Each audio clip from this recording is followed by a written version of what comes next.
환영합니다.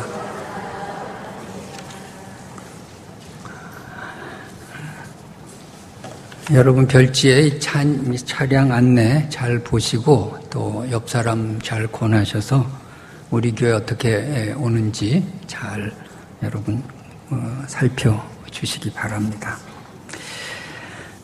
오늘 이사야서 55장은 언제 쓰여졌는가에 대해서 학자들마다 의견이 분분합니다. 그래서 바벨론 포로 직전에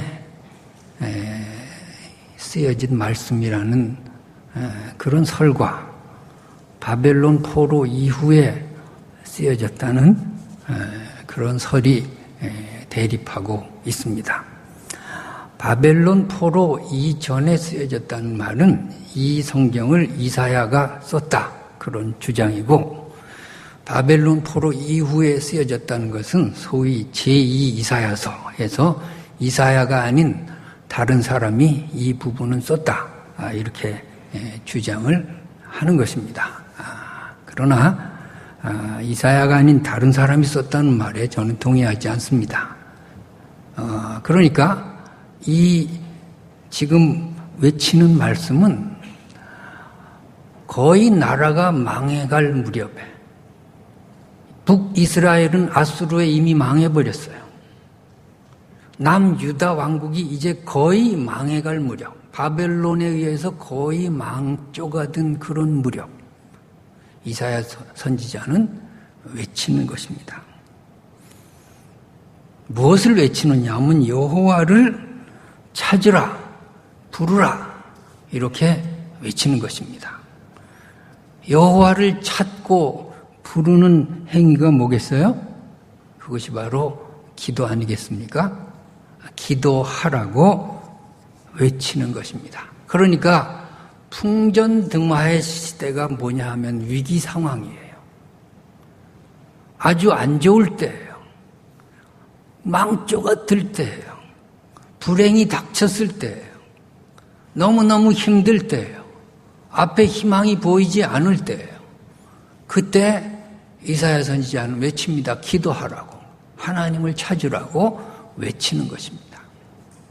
여러분, 힘들고 어렵고 곤란하고 희망이 보이지 않고 너무너무 죽고 싶을 때 하나님을 찾으시기 바랍니다. 하나님을 찾으라는 거예요. 어려울 때 손 놓고 있지 말고, 어려울 때 맥 빠져 있지 말고 하나님께 부르짖고 찾으라는 이 말씀이 여러분의 주시는 말씀이 되기를 바랍니다. 자, 그런데 이 고난의 때에도 흥청망청하는 사람들이 있었어요. 나라가 다 망조가 드는데도 계속 죄짓고 계속 쾌락을 즐기고 계속해서 돈 좋아하고 계속해서 자기의 길로 가고 우상 숭배하는 사람들이 있었어요. 그래서 여호와를 찾으라, 부르라. 그 다음 말씀이 7절에 뭐라고 되어 있느냐 하면 악인은 그의 길을 불의한 자는 그의 생각을 버리고 여호와께 돌아오라는 거예요. 악인이 뭐예요? 누가 악을 행하나요? 누가 죄를 짓나요? 위기의식을 못 느끼는 사람들이 죄를 져요. 뭐 나라는 다 망해도 자기는 부자예요. 자기 사업은 잘 돼요. 자기는 건강해요. 그러면 죄 짓는 거죠. 그런 사람들에게 특별히 이사야는 기도하라고, 하나님께 나아가라고 경고하고 있는 것입니다. 그러니까 이 말씀은 위기 상황 어려울 때도 기도해야 하고, 특별히 더 기도해야 될 때는 언제냐? 내가 위기 상황을 못 느끼고 잘 나가고 잘 먹고 잘 살고 사업이 잘 될 때 더욱더 기도하라고 그렇게 이사야 선지자는 우리에게 권면하고 있는 줄 믿습니다. 그러니까 여러분이 새벽 기도에 언제 나오느냐 하면 다 망했을 때 나오는 사람들이 있어요. 여러분 형통하고 너무너무 잘 될 때 그때도 나오시기 바랍니다. 왜? 그때가 더 위험해요. 그때가 더 위험해. 이사야 선지자는 특별히 7절에 그때가 더 위험하니까 그때가 내가 형통할 때 죄 짓기 쉽고 내가 형통할 때 악한 자가 되기 쉽고 내가 형통할 때 우상 숭배하기 쉬우니까 그때 더 찾으라고 이사야 선지자는 우리에게 말씀하고 있는 것 아니겠습니까? 그러면서 8절에 이사야는 우리에게 이렇게 말씀하십니다. 하나님의 말씀이다. 내 생각은 너희 생각과 다르고 내 길은 너희 길과 다르다. 이 말이 무슨 말입니까? 나중에 보니까 너희는 기쁨으로 나아가며 평안히 인도함을 받을 것이며 잣나무가 가시나무를 대신하고 화석류가 찔레를 대신한다는 말이 뭘까요? 하나님께 돌아오기만 하면 지금 안 되고 망하고 깨지고 지금 형편없는 이 상황이 급반전을 일으켜서 고난이 변하여 복이 될 것이라고 말씀하고 계시는 거예요. 여러분, 이 말씀을 믿으시기 바랍니다. 고난은 내게 유익이 되는 길이라는 거예요. 고난을 당한다고 하는 것이 오히려 복된 길의 시작일 수 있다고 이사야 선지자는 말씀하고 있어요. 그런데 반대로 사람의 생각은 하나님의 생각하고 달라요. 잘 나가고 잘 먹고 잘 될 때 그때가 하나님 편으로 볼 때는 그때가 멸망의 길이에요. 그때가 망하는 길이에요. 그때가 죄 짓는 길이에요. 그때가 악한 자가 되는 길이라고요. 내 생각은 너희 생각과 다르다. 우리 생각은 뭐예요? 잘 나가고 싶고 잘 먹고 잘 살고 싶죠. 그때가 위험하다는 거예요. 하나님의 생각은 그게 화를 자초하는 길이라는 거예요. 우리는 고난당하고 안 될 때 하나님이 날 버렸다고 생각하고 이 고난 자체가 화라고 생각하는데 하나님은 그렇지 않아요. 하나님의 생각은 달라요. 바로 그때가 복받는 길이고 그때가 회개할 길이고 그때가 새롭게 나를 변화시켜서 하나님께로 나아갈 수 있는 길이라는 거예요. 그러므로 여러분, 내 생각은 너희 생각과 다르고 내 길은 너희 길과 다르다는 이 말씀 속에서 내가 오늘 고난을 당했다면 하나님이 이 고난을 통해서 내게 큰 복을 주실 것이라고 믿으시기 바랍니다. 내가 오늘 큰 질병을 알았다면 그 질병을 통해서 하나님이 내게 어떤 복을 주실까 기대하시기 바랍니다. 반대로 내가 너무너무 잘 나가요. 그때 위기 상황을 느끼라는 거예요. 그때 조심하라는 거예요. 그때 더 깨어서 기도하시기 바랍니다. 제가 지난주에 말씀드렸죠. 독일에서 그 젊은 부부 자궁암 병을 고쳤어요. 근데 병 고친 게 중요한 게 아니에요. 그 고난을 통해서 그 두 사람이 엄청난 영적인 축복을 받는 거예요. 얼마나 믿음이 좋아졌나 몰라요. 그들의 불치의 그 병은요, 축복을 받는 길이었어요. 특별히 이 남편이 얼마나 달라졌나 몰라요. 이 남편이 계속 옛날에는 비판적이었어요.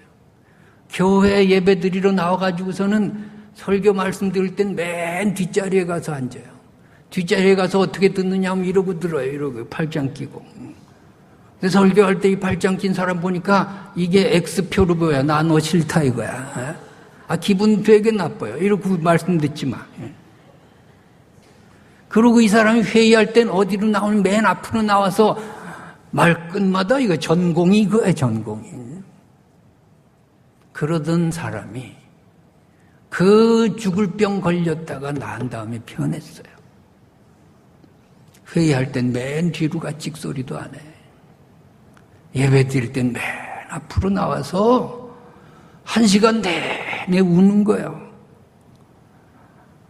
예수님 소리만 들어도 울고 하나님 소리만 들어도 울고 십자가 소리만 들어도 울고 찬송할 때 울고 기도할 때 울고 아주 울보가 됐어요.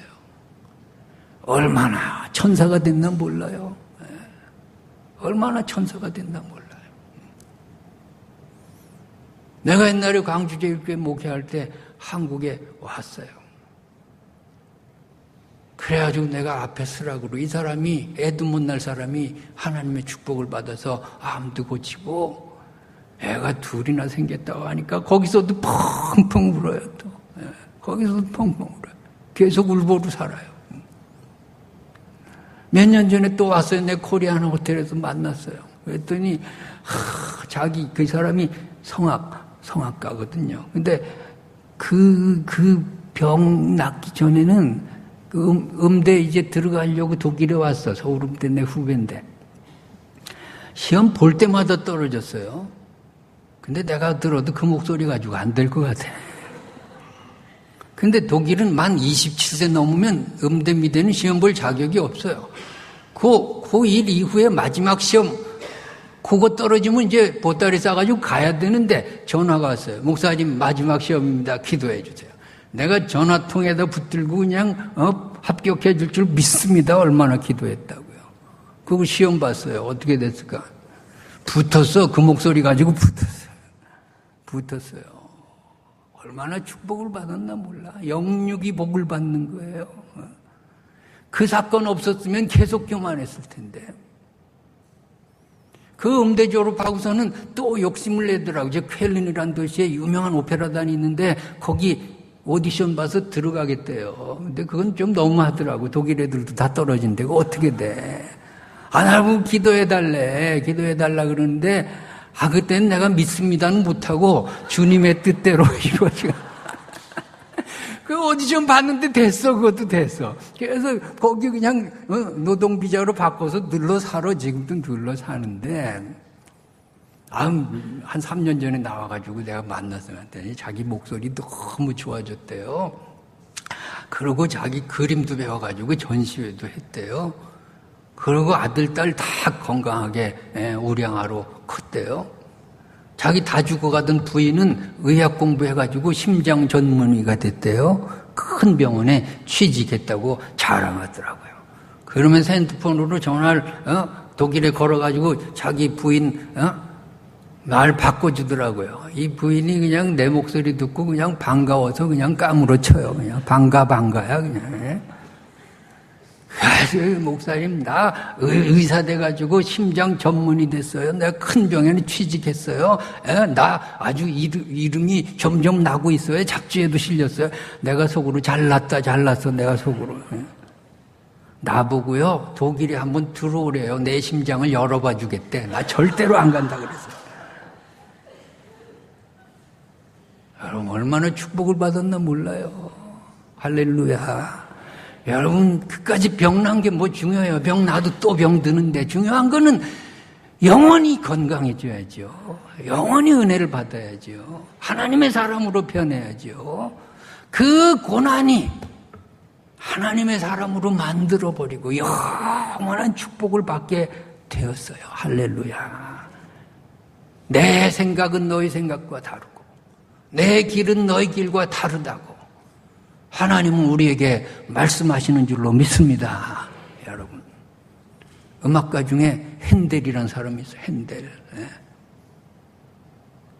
핸델은요 메시아 작곡가로 유명하지만 처음에는요 교회하고 관계없어. 이 사람은 그냥 출세지향주의로 살았어요. 오로지 관심이 오페라로 성공하는 거예요. 그래가지고 한때 잘 나갔어요. 그 영국으로 가가지고 영국의 앤 여왕의 총애를 받아가지고 왕실 작곡가까지 출세했어요.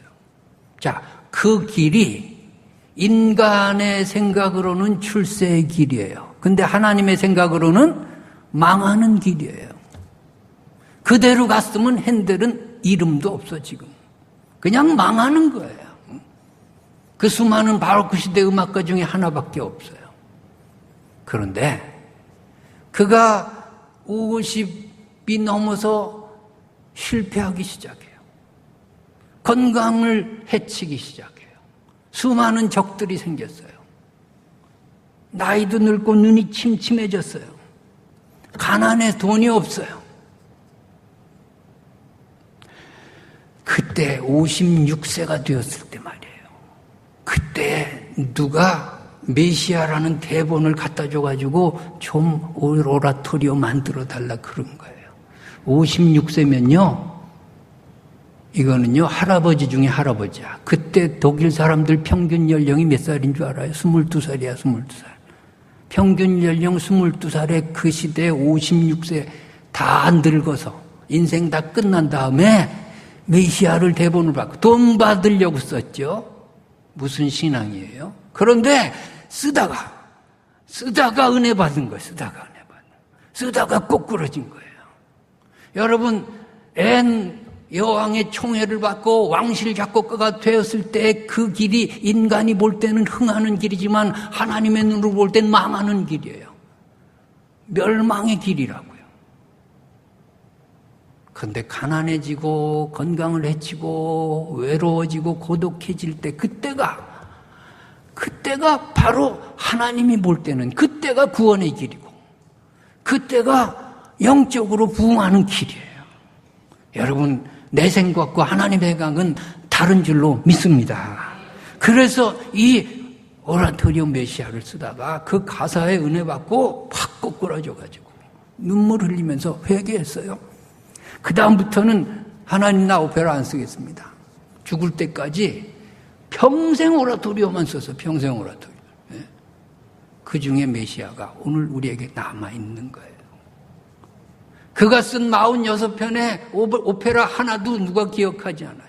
하나도 인기 없어요. 그는 오로지 오라토리오 메시아의 작곡가로 오늘날 남아있어요.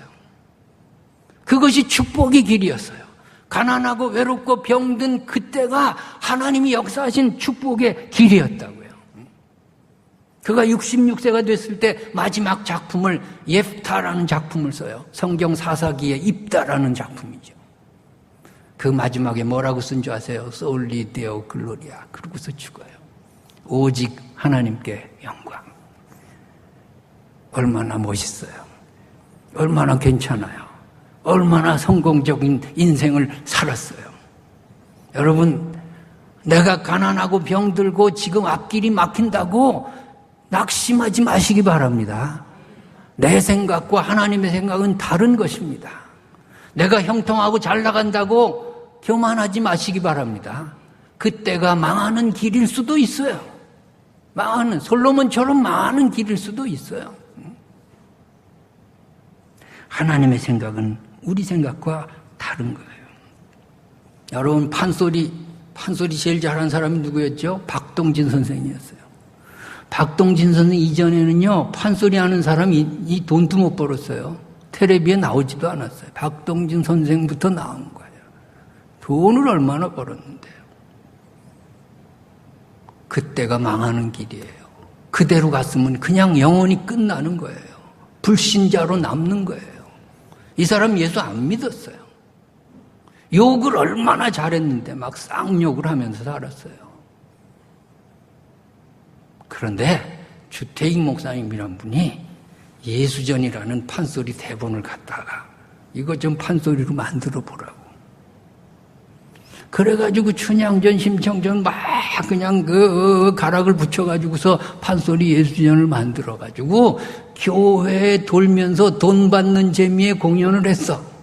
돈 받는 재미에 공연을 하다가 100번 하고 200번 하다가 이 사람이 예수 믿었어요. 그 사설에 스스로 노래하다가 은혜 받아가지고 예수 믿었어요. 여러분, 하나님의 생각과 우리의 생각은 다른 것입니다. 그는 초동교회 원로 장로가 돼서 돌아가셨어요.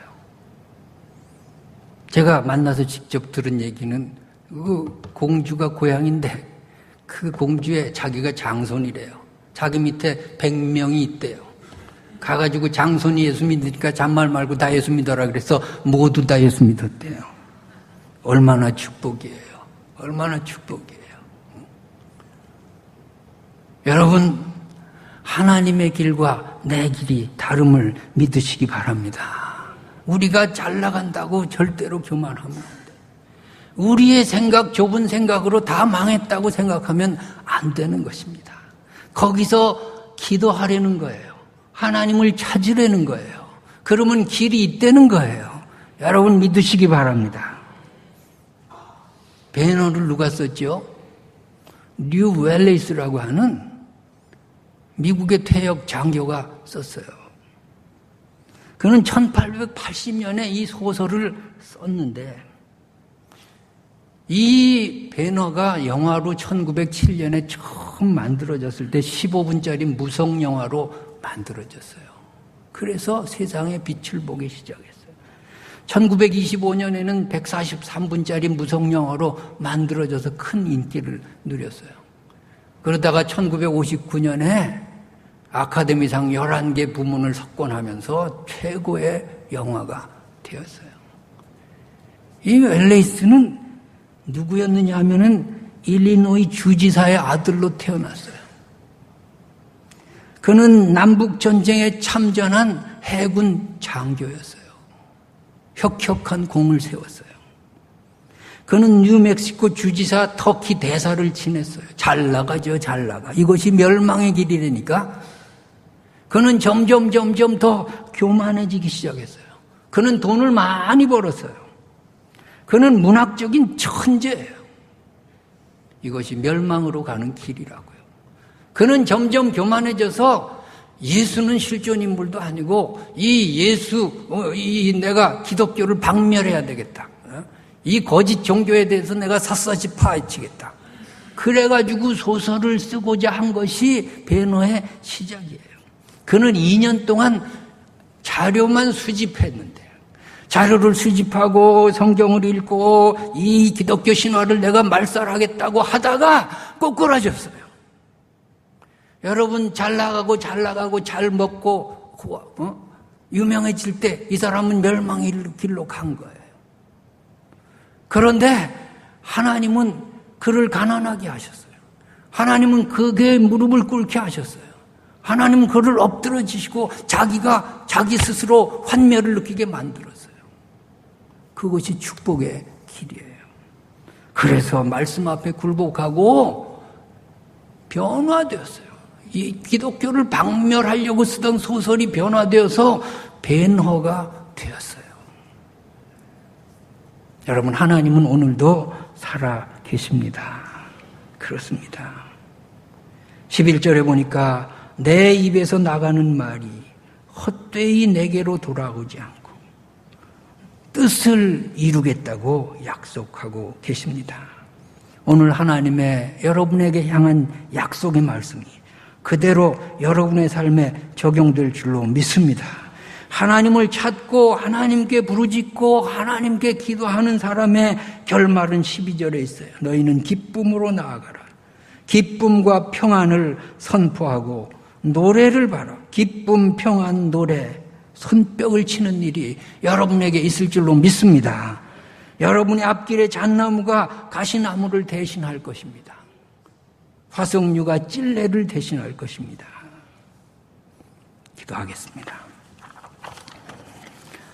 눈 감고 묵상해 봅시다.